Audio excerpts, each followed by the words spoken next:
Assalamualaikum warahmatullahi wabarakatuh. Alhamdulillahirabbil alamin. Assalatu wassalamu ala asrofil anbiya'i wal mursalin wa ala alihi wa sahbihi rasulillahi ajma'in. Amma ba'du. Pertama-tama marilah kita panjatkan puji dan syukur kehadirat Allah Subhanahu wa taala yang mana dengan rahmatnya kami dapat membuat presentasi video ini untuk memenuhi tugas mata kuliah keamanan informasi. Sholawat dan salam tak lupa dan tak bosan-bosannya kami hadiahkan kepada Nabi Muhammad SAW dengan lafaz Allahumma sholli ala Sayyidina Muhammad wa ala ali Sayyidina Muhammad. Baiklah, di sini kami akan menjelaskan tentang materi algoritma AYS. Tetapi sebelum ke materi algoritma AYS, alangkah lebih baiknya saya akan memperkenalkan nama-nama kelompok kami. Di antaranya adalah Indri Pangestuti, saya sendiri. Di sini saya akan menjelaskan materi tentang sejarah, kerangka, dan arsitektur algoritma AYS. Lalu ada Irfan Saifullah. Irfan akan menjelaskan materi tentang cara kerja algoritma. Yang kedua ada Muhammad Fahrul Rozi akan menjelaskan tentang shortcode. Lalu EN Yuliandri akan menjelaskan tentang aplikasi yang implement. Dan yang terakhir adalah Novendri Wahyudi akan menjelaskan tentang masa depan algoritma. Baiklah, di sini saya akan menjelaskan tentang sejarah AYS. Apa sih sejarah AYS itu? Sejarah algoritma AYS. Jadi pada tahun 1997, National Institute of Standard and Technology of United States mengeluarkan Advanced Encryption Standard atau yang biasa kita sebut AYS untuk menggantikan Data Encryption Standard atau DES. Nah, AYS ini dibangun dengan maksud untuk mengamankan pemerintahan di berbagai bidang.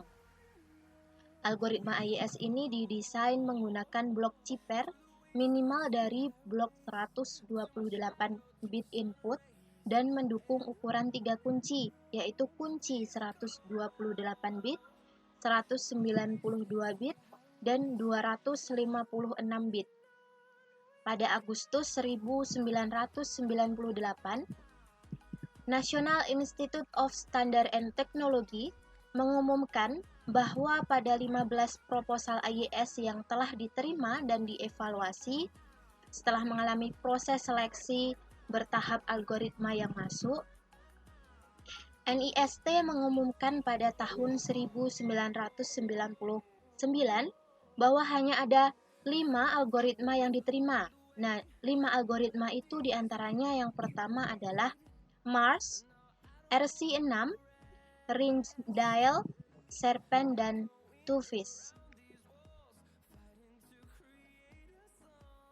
Lalu, NIST mempunyai beberapa syarat tentang algoritma yang baru tersebut. Di antaranya adalah yang pertama, algoritma yang ditawarkan termasuk ke dalam kelompok algoritma kriptografi simetri berbasis Cipher block.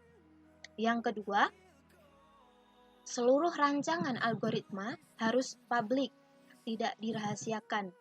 Jadi rancangan dari algoritma ini tidak ada yang dirahasiakan. Lalu yang ketiga, panjang kunci fleksibel itu 128, 192, dan 256 bit. Yang keempat, ukuran blok yang dienkripsi adalah 128 bit. Yang terakhir, algoritma dapat diimplementasikan baik sebagai software maupun hardware. Masih tentang sejarah algoritma, jadi setelah melalui persyaratan dari NIST dan sudah diseleksi dan hanya 5 algoritma yang masuk, lalu algoritma tersebut menjalani berbagai macam pengetesan. Nah, pada bulan Oktober tahun 2000, NIST mengumumkan bahwa algoritma Ring Dial sebagai algoritma yang terpilih untuk standar AIS yang baru. Baru pada Februari 2001, NIST mengirimkan draft kepada Federal Information Processing Standard atau FIPS untuk standar AIS. Nah, kemudian 26 November 2001, NIST mengumumkan produk akhir dari Advanced Encryption Standard atau AES. Yang kedua, di sini saya akan menjelaskan tentang kerangka dan arsitektur AES. Apa sih kerangka dan arsitektur AES itu?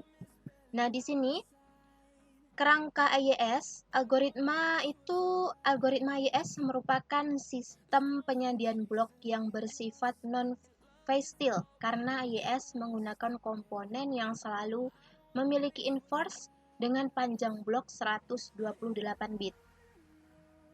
Nah, penyajian AES ini menggunakan proses yang berulang yang disebut dengan ronde. Jumlah ronde yang digunakan oleh AES tergantung dengan panjang kunci yang digunakan. Lalu range dial ini mendukung panjang kunci 128 bit sampai 256 bit dengan step 32 bit panjang kunci dan ukuran blok dapat dipilih secara independen. Yang ketiga, setiap blok dienkripsi dalam sejumlah putaran tertentu, sebagaimana halnya pada algoritma DES sebelumnya. Karena AES menetapkan panjang kunci 128, 192, dan 256, maka dikenal AES 128, AES 192, dan AES 256. Yang terakhir, seluruh rancangan algoritma ini harus publik, tidak boleh dirahasiakan.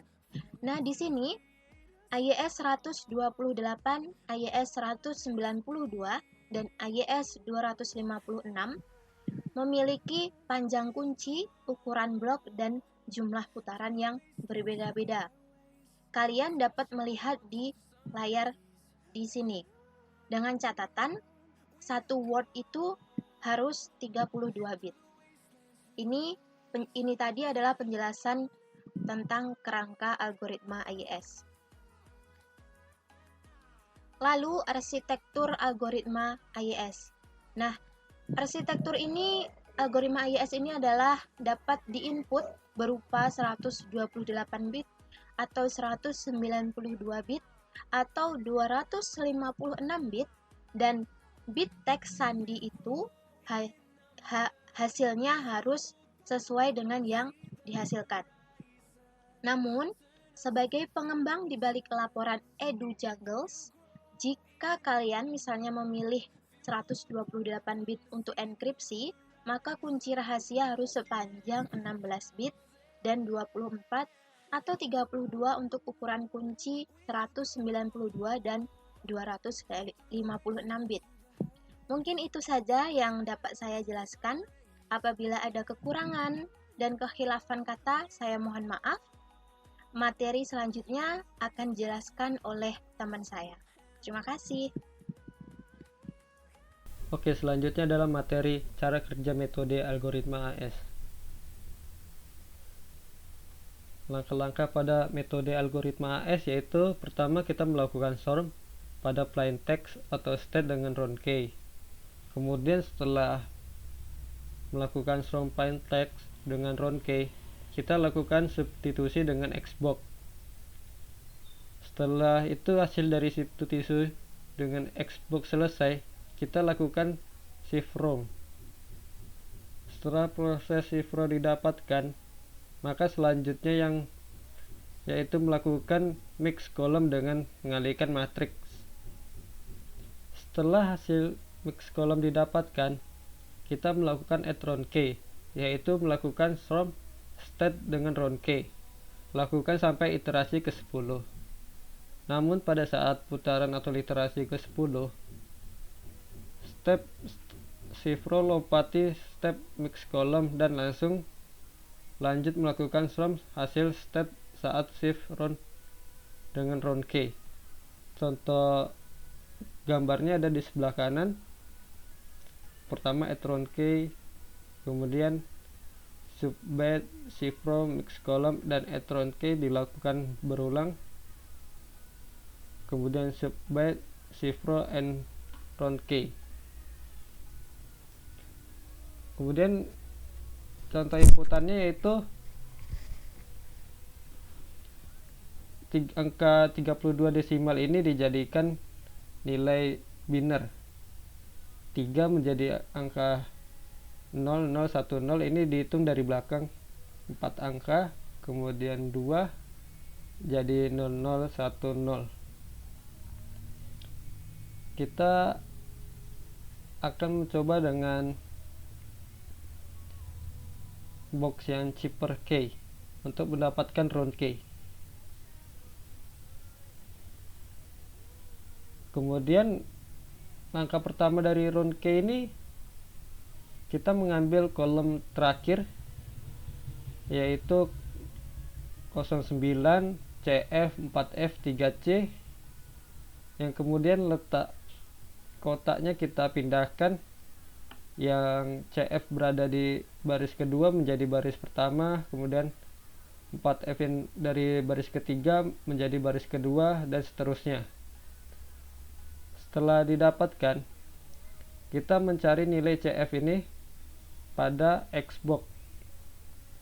C ini sebagai baris dan F sebagai kolom, dan hasilnya adalah 8A.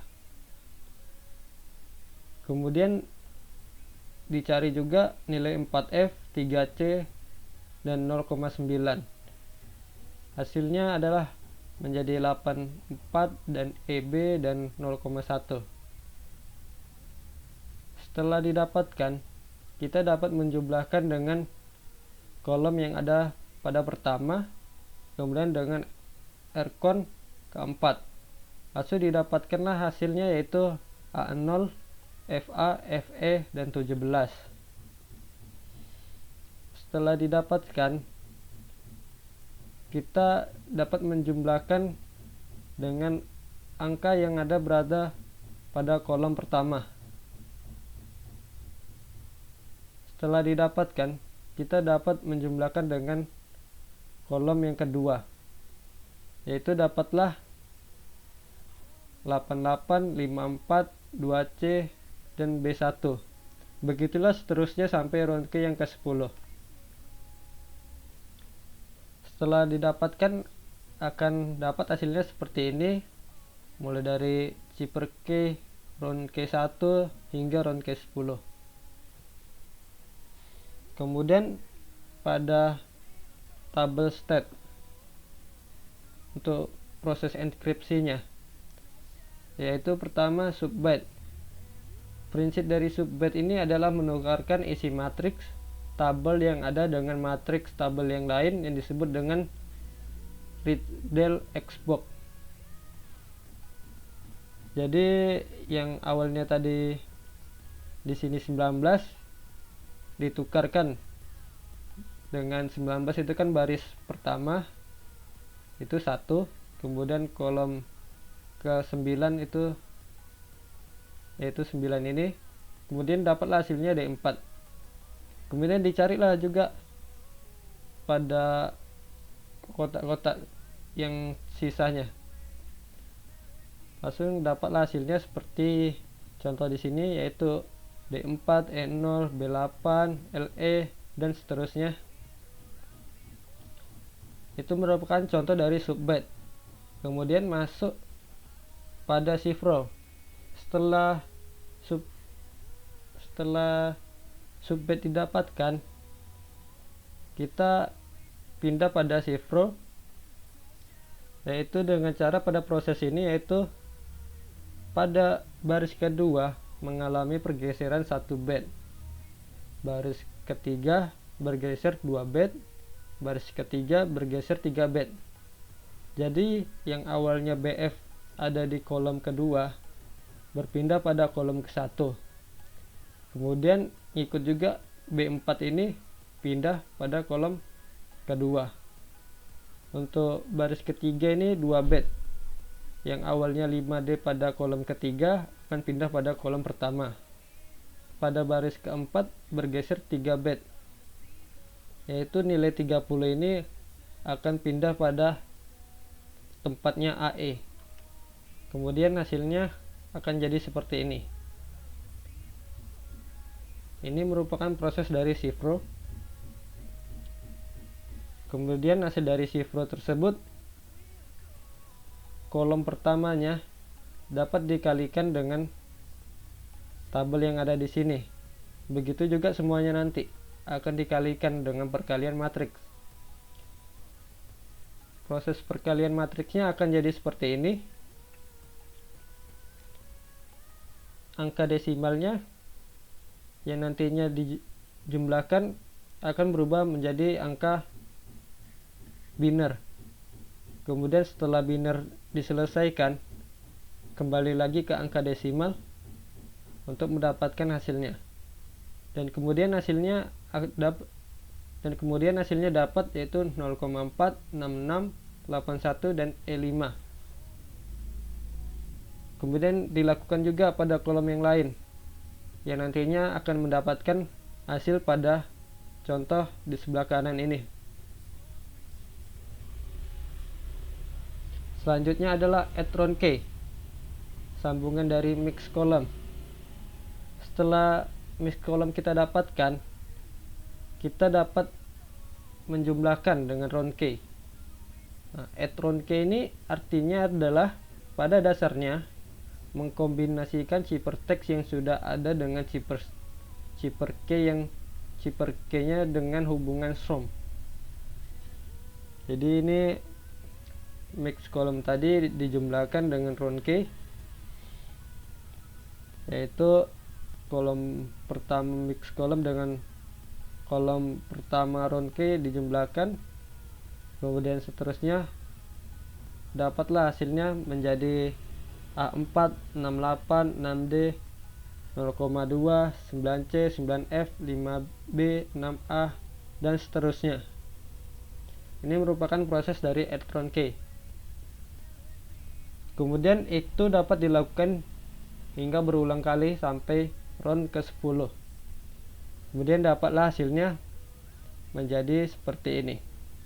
After subbed, after Shifrow, after mix column, round K, dan after etron K. Mungkin itu saja yang dapat saya sampaikan pada materi algoritma AS. Selanjutnya akan dijelaskan oleh teman saya. Bismillahirrahmanirrahim.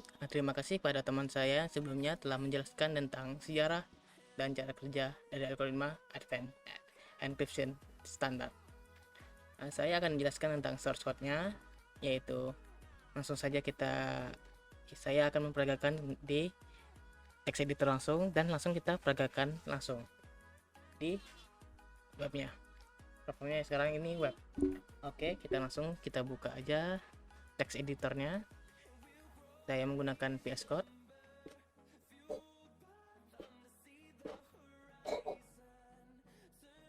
Oke, langsung saja ini ada kelas dinamakan AS dengan isinya key, data, method, option, dan ada juga metode. Tapi metodenya langsung saja kita override dengan CBC. CBC itu adalah metode untuk melakukan enkripsi. Salah satu metodenya. CBC itu intinya menggunakan IV atau disebut juga initiation vector atau vector inisialisasi. Sebelum masuk ke IV, nanti ada di bawah, saya akan menjelaskan fungsi-fungsinya dulu. Yang pertama ada function construct, set data, set key, set metode, validated parameter, IV, nanti saya jelaskan, enkripsi dan dekripsi. Oke, yang pertama itu ada construct. Construct itu adalah sebuah metode yang akan dieksekusi pertama kali saat memanggil sebuah kelasnya, kelas dari AS. Nanti kita panggil kelasnya di indeks ini. Nanti kita outputkan sebagai web juga. Oke, terus pada construct ini ada data parameternya, data, key, block size, dan mode. Nah, terus pada dalam metode itu ada set data, di mana ngambil mengset data yang ada di atas sini dan diambil jadi yang ada di sini. Lalu masuk ke set data ini. Datanya langsung kita set ke yang ada di kelas. Set key juga gitu. Dan metode ini kita kita cek dulu jika block size-nya 192 dan ada di array ini yang isinya ini, dan ini metodenya tidak didukung, maka kita bikin 0. Metodenya 0 dan kita munculkan error. Jika dia lolos dari itu, maka kita bikin metodenya as strip block size-nya tergantung 128, 192 atau 256. Kemudian dengan metode CBC. Oke. Kemudian ada validate parameter. Jika parameter yang datanya 0 dan metodenya 0, maka kita outputkan true. Jika tidak, maka false. Nah, jika validate true dan ininya tidak 0, yang datanya 0 dan metodenya tidak 0, maka kita lanjutkan ke proses enkripsi nanti. Kemudian contohnya ini. Kemudian ada IV atau initialization vector. Untuk IV ini itu digunakan untuk proses enkripsi dan dekripsinya. Jadi untuk mengenkripsi dengan output yang sama harus IV-nya sama. Untuk contohnya, demonya kita masukkan aja IV dengan 16 digit. Bisa juga kita lakukan dengan random dengan McRape ini, tapi belum tidak didukung lagi oleh EP7 ke atas.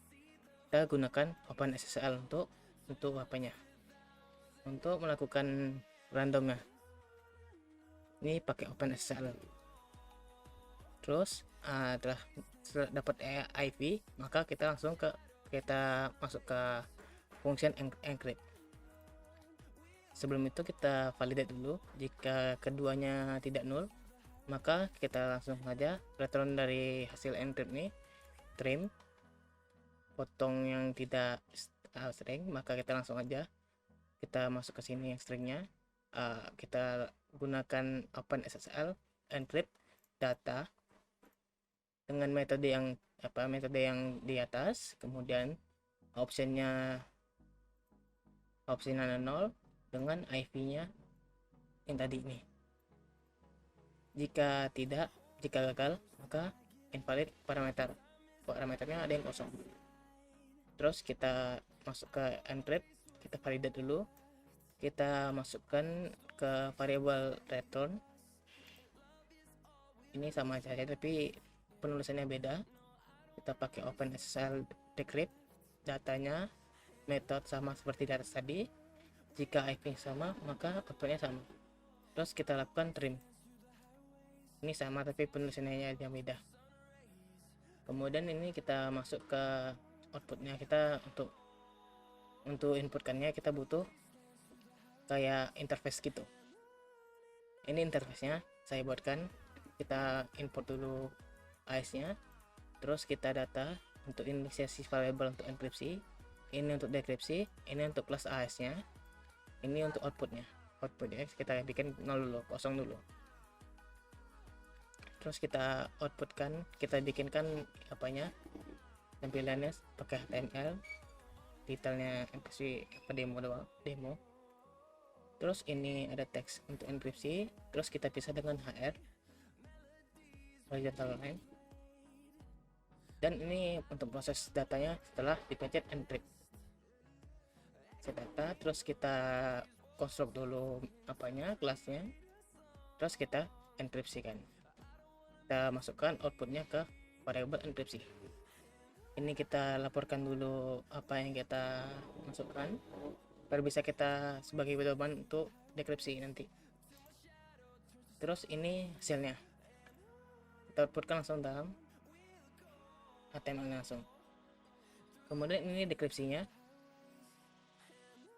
Langsung saja, ini yang tadi kita inputkan teks, terus key-nya, size, block size, ada pilihannya 3 dengan tombol decrypt. Ini proses datanya. Setelah itu kita langsung saja kita cek website. Keluar.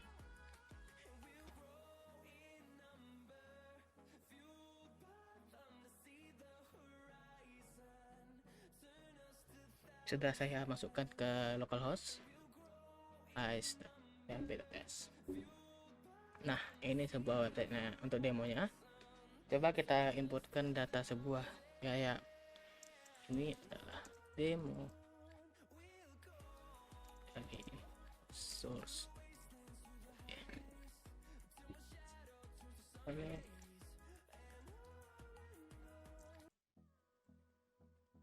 Dengan key-nya keamanan informasi. Key-nya kita copy aja berenak, terus size-nya kita bikin aja 128, terus kita encrypt. Nah, plain text-nya ini kita masukkan key-nya, terus ini dia. Wah, panjang ya. Terus biar mudah tuh. Nah, sorry tadi lupa. Terus kita coba enkripsikan tadi yang panjang ini dengan key yang sama, size-nya sama. Coba kita decryptkan. Nah, betul kan? Jadi sekian dari saya. Ini adalah demo dari source code algoritma AES tadi. Saya akan lanjutkan kepada teman saya. Saya akhiri, wabillahi taufiq wal hidayah. Wassalamualaikum warahmatullahi wabarakatuh. Baiklah, terima kasih kepada teman saya. Di sini saya akan ambil alih, di mana saya akan menjelaskan yaitu aplikasi yang menggunakan Advanced Encryption Standard. Seperti yang kalian lihat pada monitor saya ini, di sini terdapat ada 4. 3 darinya adalah hal yang sama dan satu lagi pasti kebanyakan dari kalian tidak tahu apa itu. Oke, kita mulai saja dari yang kita semua tahu. Yang pertama adalah WinRAR, 7Z dan WinZip. Ketiga software ini secara umum fungsinya adalah sama, yaitu untuk mengarchivekan beberapa dokumen atau file-file kalian menjadi sebuah satu. Jadi bagaimana dan apa guna Advanced Encryption Standard pada file-file archive ini, pada software-software archive ini? Pada kalian yang ingin mengarchivekan beberapa dokumen, file, dan yang lainnya, di situ ketika kalian mau melakukan archive, ada yang namanya set password, atau untuk membuat password kepada file archive kalian. Jika kalian pernah melakukan set password, di situ kalian seharusnya pernah melihat yang namanya ada opsi yang bertuliskan encrypt file. Disinilah kegunaan AES pada software archive ini. Mereka mempunyai sistem untuk mengenkripkan file-file kalian. Jadi ketika orang mau mengambil alih atau mau menghack file-file kalian itu sangat susah, dimana di sebuah artikel dalam jurnal yang bernama Journal of Computer pada volume 8, Ji-Chen dan kawan-kawannya mengatakan 8 digit angka atau huruf, itu 8 digit angka atau huruf yang berisikan huruf besar, kapital dan simbol-simbol lain seperti hashtag dan yang lainnya, itu akan membutuhkan waktu kurang lebih 1011 tahun untuk mengenkripsikan. Perlu diketahui, ini hanya menggunakan AES yang 128 bit, belum menggunakan yang 196 dan 256. Jadi bisa dibilang Advanced Encryption Standard ini sangat-sangat, atau bisa dibilang aman, karena membutuhkan waktu kira-kiranya 1011 tahun. Oke, baiklah, kita akan masuk ke yang GPG4Win. Apa GPG4Win ini? GPG4Win ini adalah sebuah software yang baru dirilis pada tahun 2020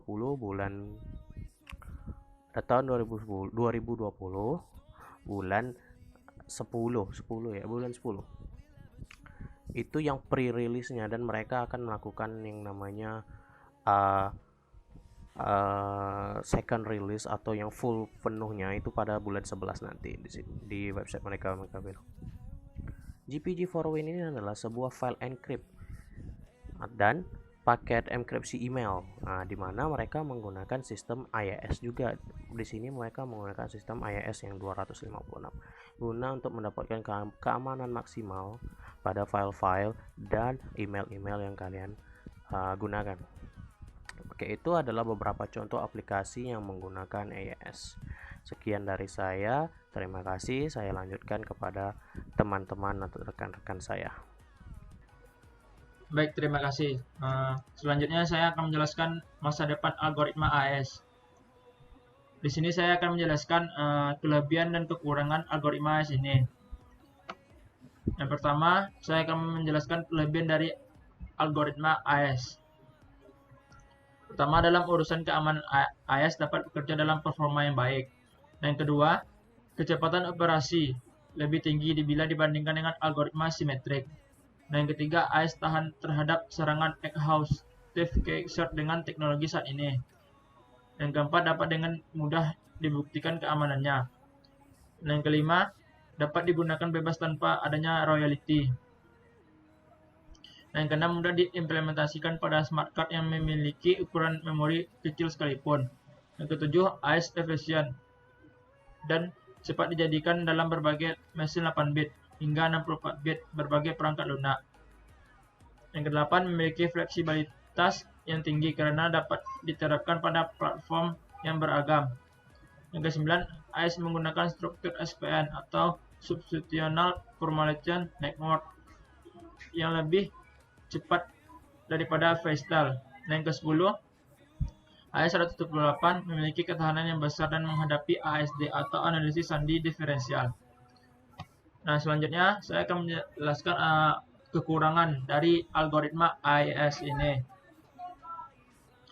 Nah, yang pertama, dari segi kunci simetris, maka akan terjadi kesulitan dalam manajemen kunci. Yang kedua, kunci mudah bocor walaupun dalam waktu yang lama. Yang ketiga, AES dapat ditebus dengan demikian barisan pertahanan dapat dikatakan hancur berantakan. Yang keempat, dalam ASD atau analisis sandi diferensial, AES tidak memiliki ketahanan yang besar dalam jumlah ronde yang sama. Yang kelima, penggunaan memori banyak bila diterapkan dalam smart card. Dan yang keenam, kodean digunakan kurang sederhana. Pada prosesor 64 bit, kecepatan AES tidak begitu cepat karena operasi MDS atau maksimum distance separable pada AES selalu per 32 bit. Performa pada prosesor 108 bit tidak begitu baik karena operasi MDS-nya harus dilakukan 4 kali operasi. Yang keempat, memiliki perbedaan performansi yang signifikan terhadap AES 128 bit, 192 bit, dan 256 bit.